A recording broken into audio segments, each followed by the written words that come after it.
I am a former Democrat who walked away from the plantation of the Democratic Party. I'm extremely happy that I escaped the Democratic plantation, the socialist, communist, Democratic plantation that I was trapped on, because when I started voting at the age of 18, I asked my parents what to vote for. They told me Democrat, and so I voted Democrat because they told me to. Little did I know, I was literally voting for communism. It seems like to me that we're heading into some kind of communist society, and quite frankly with you, I don't like it. They never cared for blacks and Hispanics, and I'm talking about the Democrat Party. The conversations that's been had behind the scenes has always been, hey, let's do a community giveaway, keep the blacks and Hispanics on a leash. Then I learned about wokeness. That's a major red flag. And anyone who didn't comply would either have their life ruined or they would be vilified on the internet just for saying no and expressing boundaries. Yeah, we got to talk about the Democrat Party once again today because, things are getting bad when even CNN comes out and speaks on how bad it's getting for the Democrat Party. Because, of course, they cook the numbers, of course. I'm not shocked by that. And we've seen that in past elections, in different polls and things. Remember the Iowa poll right before the election, a few days before the election? Oh my goodness, Trump is going to lose Iowa. If that same kind of spread goes across the country, this is going to be a landslide for Kamala Harris. Really? Not only did she lose Iowa, but she lost every single swing state, and she lost the popular vote, which a Republican hadn't won in over 2 decades. So, yeah, the lie detector determined that was a lie. But are we shocked at this point? No, this is what the Democrats do. So, when CNN can no longer hide it and they come out with something, it's pretty bad. It's really bad, and that's what we're going to be talking about today. Make sure you guys smack that like button, all right? And listen, go and subscribe to my second channel. Link is in the description. Also, I have some merch as well. If you guys didn't know, that link is in the description box below, too. I got some new designs coming pretty soon, probably next week. So be on the lookout for that. But let's hop into this clip from CNN because it is juicy. Check it out. Yeah, I think what we're seeing right now in the numbers is President Trump and the... Wait a minute. Sorry about that, guys. Sorry about that. Hold on, let's rewind it back. Yeah, I think what we're seeing right now in the numbers is President Trump and the Republican Party are chipping away at the long-term advantage that Democrats have had with black voters, with African Americans. You can see it right here. Look, Trump's approval among African Americans at this point in term one, he was at 12%. He's been losing ground with a lot of people. He's gaining ground with African Americans. He's up to 16% at this point. And you say, this isn't that big of a shift. But I will tell you, Republicans absolutely love this shift that's going on because Democrats have had such a long-term advantage. The fact that he's actually gaining ground versus where he was in term number one, this has major implications for elections down the line because Democrats, especially in a lot of these tight races, you talk about places like Georgia, right down in the South, you see this type of movement for Trump actually gaining ground. This could have major ramifications and help put Republicans over the top in a number of southern places in the midterm elections. But do you see this as part of a bigger trend? I see this as absolutely part of a bigger trend. Donald Trump's Republican Party is absolutely gaining ground, not just him gaining in terms of his approval rating, but look at the party ID margin, Kate, because this to me was absolutely stunning. Look at this party ID margin among African Americans. At this point in Trump term number one, Democrats had a 63-point advantage. That has absolutely fallen. Look at where it is now. A double-digit shift away. Democrats, of course, still have the advantage, but it's a 12-point shift to the Republican Party. And I look back through Gallup's records. They sent me their records. And this, in fact, lead that Democrats have is actually smaller than any lead from 2006 to 2021. So Democrats are leading. But again, we're talking about chipping away. Republicans are chipping away at this long-term advantage that Democrats have had among African Americans. We see it in terms of Trump's approval rating, and we even see it to a wider degree among the party ID margin, where all of a sudden there are a number of African Americans who are walking away from the Democratic Party and a number of them who are walking into the Republican tent. That is very interesting looking at that past Gallup information. Yeah. What does this mean for the race for control control in Congress. Okay, so you see this right here. You see this 51-point advantage that Democrats have, significantly less than you see that 63-point advantage. And what we will note was back in 2024, right, Donald Trump put in a historically strong performance among African Americans. Democrats performed the worst in a generation. Have they gained any of that coalition back from where they fell down to in 2024? But take a look here. Okay. Choice for election among African Americans. Kamala Harris was leading amongst that group in the pre-election polling by 63 points. Are Democrats gaining back any of that ground?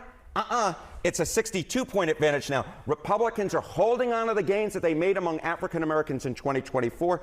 Republicans are gaining among African Americans. They are chipping away at that long-term advantage. The Donald Trump-led Republican Party is making gains among African Americans that we simply put have not seen the Republican Party make in a generation. Fascinating. Good to see you here. Thanks Nice so to much see for you, putting Kate. it together. Yeah, Absolutely fantastic numbers in. If CNN is reporting 16%, as you saw there, you can bet the number is actually probably in the low 20s, 21%, which, yeah, sure, 21%, not a massive number. But coming from a situation where it was like 95.5 probably, that is huge. That is absolutely huge. And we continue to see that shift even in the midst of Democrats continually saying, you know, Republicans are racist and all of this other nonsense, you know, doing their shtick. And it's not working. So that is beautiful, absolutely beautiful to see. And you shouldn't be surprised that, you know, more and more black folks are walking away, because genuinely, what has the Democrat Party really done for black people in exchange for us voting for the Democrat Party at over a 90% clip? I mean, basically, we guaranteed our vote to them for years, for many, many, many years. What have we gotten in exchange for that? What? Illegals in our neighborhoods? Funds that we put into the system given to those illegals and not back to us? Right? I don't see that as great. I don't see that as good. Well, what have they given us? Unfettered abortions? What, so we eliminate ourselves? I don't see that as great. Like, what good? And this is a genuine question. If anybody can come up with something, please let me know. What good has the Democrat Party done for black people in exchange for us basically handing our vote to them?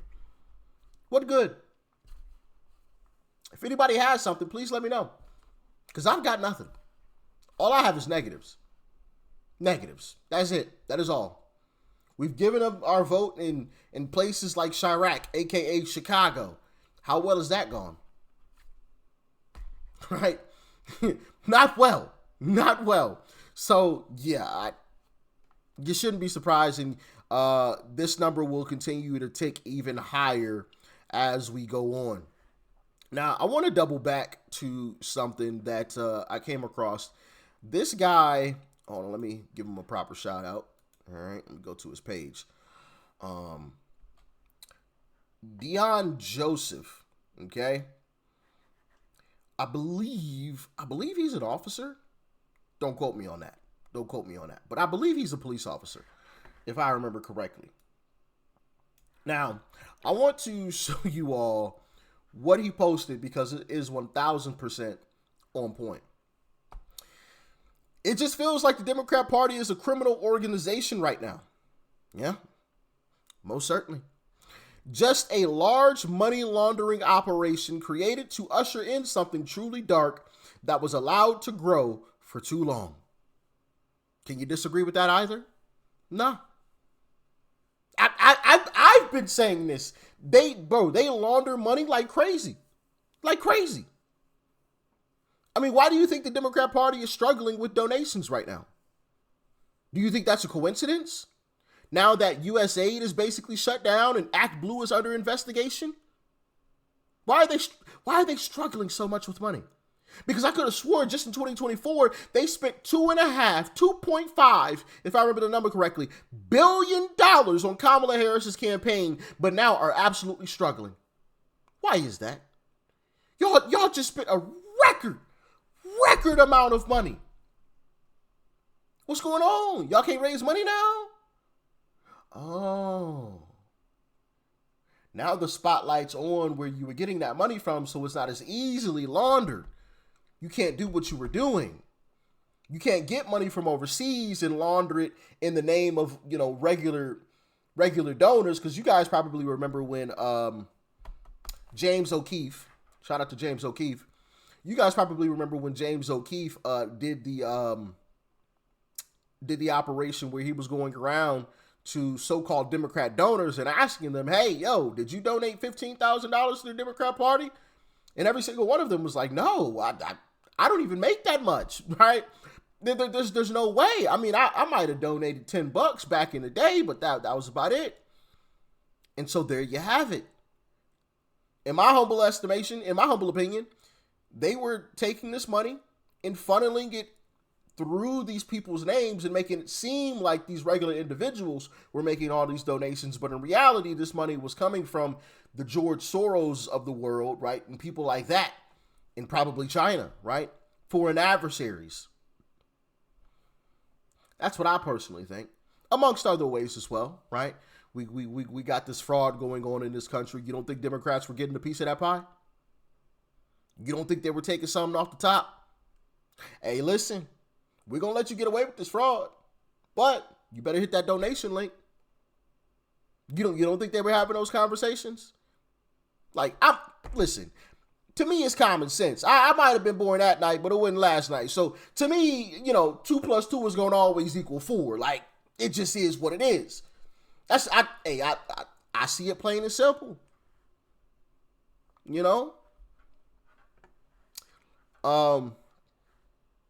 Just a bunch of scammers hiding under the guise of civil rights and social justice. 100%. I think it's time for us to be honest about that and realize they will be the downfall of our nation if we don't wake up and stop falling for their game.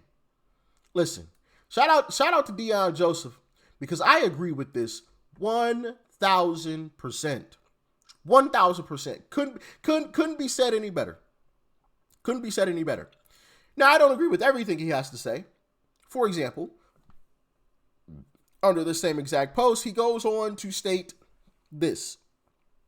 Republicans are your classic career politicians who are feckless and useless and do not know how to harness the power they have.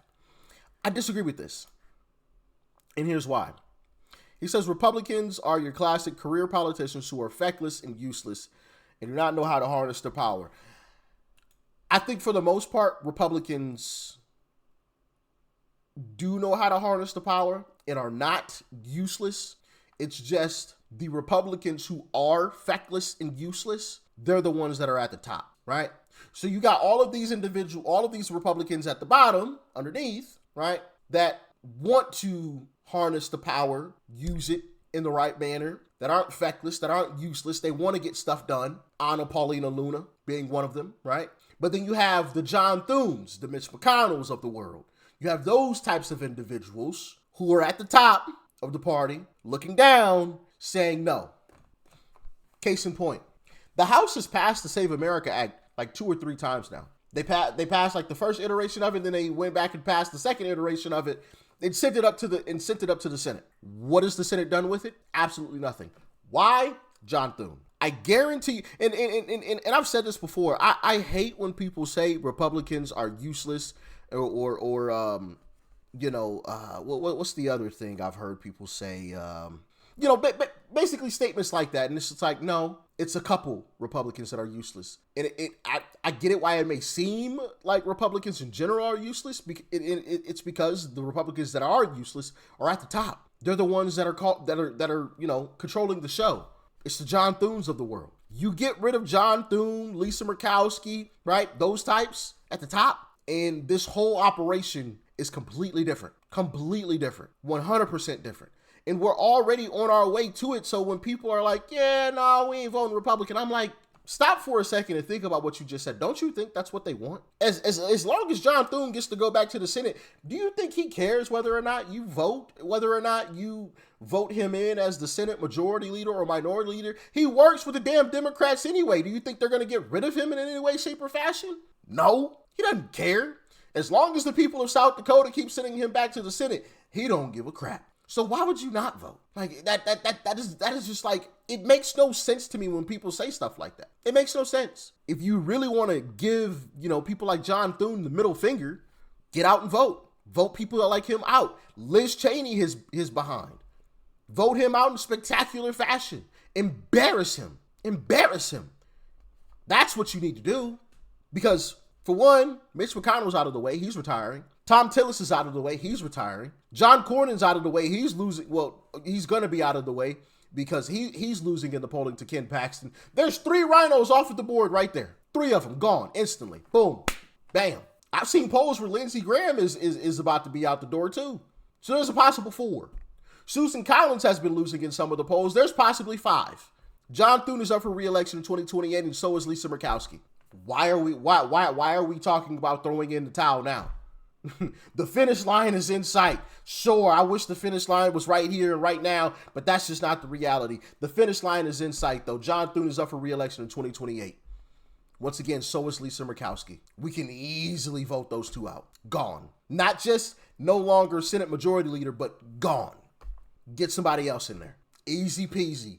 Now things run a whole lot smoother. To me, it's simple, but y'all get in the comments. Let me know your thoughts and your opinions. Stay safe out there. Peace and love.